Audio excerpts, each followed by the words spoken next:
Hi guys, I'm Essie and one of the things I'm really passionate about is dot painting. The painting behind me is one of my works. And since Corona and all the mummies and daddies are at home, I thought I might inspire you and tell you a little bit about dot painting. It might be a nice thing to do with your children. And so that's what I'm doing here. Dot painting is painting in dots. This is a little what I made. I have more here. Yeah. And the way you do it is with stokjes, sticks.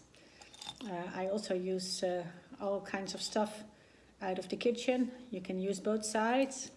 The back of a pencil. I think you can use bottle closers, doppen. Sorry, I don't know the English word. But yeah, look around in your kitchen. If you have an empty bottle from the paint, you can also use it. Back of a pencil, but you can also use the pencils. And I think the name is different in English, but I'm sorry. You understand what I mean. There's different ways to do it. You can also take brushes, You can also take thicker brushes if you want to, and you just put them down. I will show you.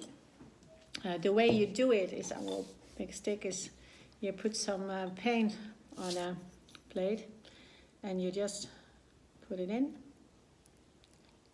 Yeah, there it is. See? So, and you just put it right down, like this. So, then you got a nice dot. You see?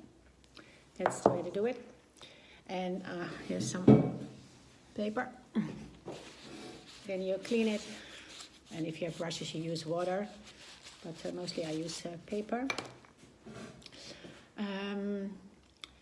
What we do is mostly I paint mandala, dot mandalas. And I will show you a little bit what the base is to do that, because if you have this visualization of what a mandala means, it makes the dotting much easier. And I do dots on stones, and I also have schelpen, yeah. And I have to teach myself more English. Yeah, in the kitchen you find all kinds of stuff. I do bird feathers. It's nice. We find things on the beach, and then we make a nice pot for it. And you can use vases, paintings. Now, you name it. It's maybe nice to make a little pot and put a plant in, or a teacup, and dot it, and put a little plant in it, and put it on front of grandma's door, and ring, and then run away. Would be nice. Grandma happy. So I will show you how you can find the base of the mandala. I think most of you know what a mandala is. I give dotting courses here in Holland once a month on a Friday evening. I have 6 ladies here around the table, mostly 6 or 7. Really nice.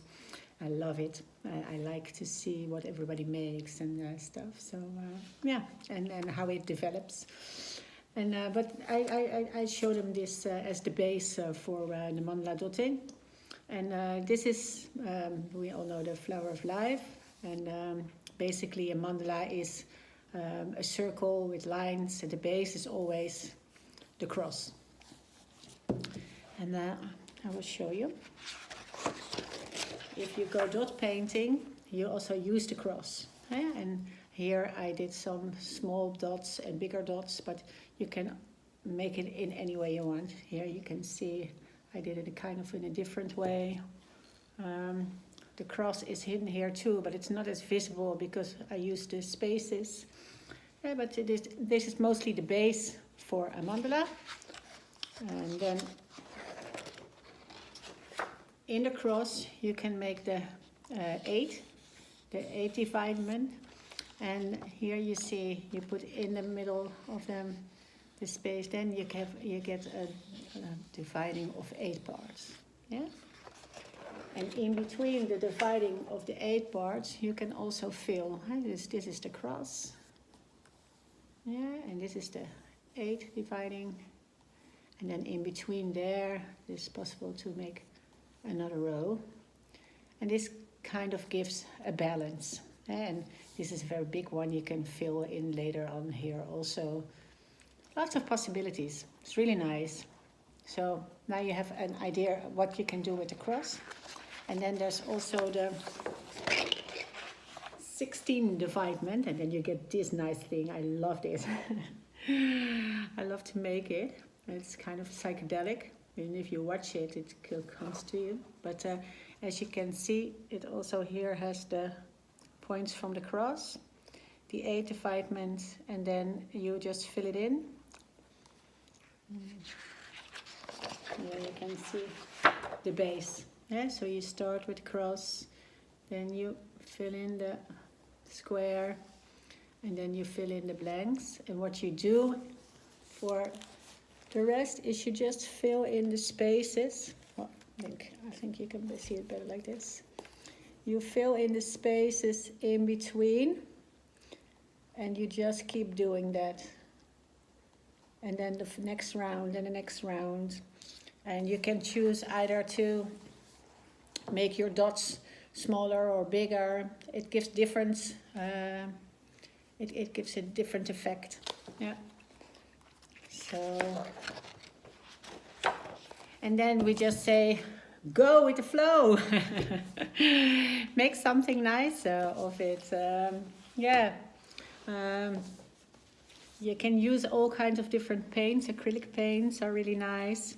I will show you a little bit more here. And you can also put this very nice little dot around it. It makes it more like a jewel. I like it also when you use kind of silver, but white makes it more bright. And here you can see one that's very filled up, and you see the corners really nicely done. And then later on I put some varnish over it, and it stays really, really, really nice. Yeah, and like this one, you see I started with a 16, and then at the end I made a raise.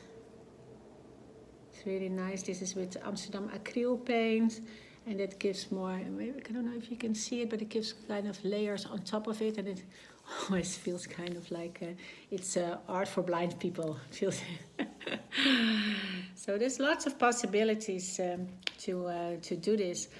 I hope I inspire you to go and do some creative stuff with your kids. You can also buy little canvases in the store and try dotting with that, or maybe on paper. Just I also do it on dried leaves from the wood sometimes. So there's lots and lots of possibilities to be creative with dots and paint and whatever. So I hope I inspired you to do some nice stuff and be creative with your kids.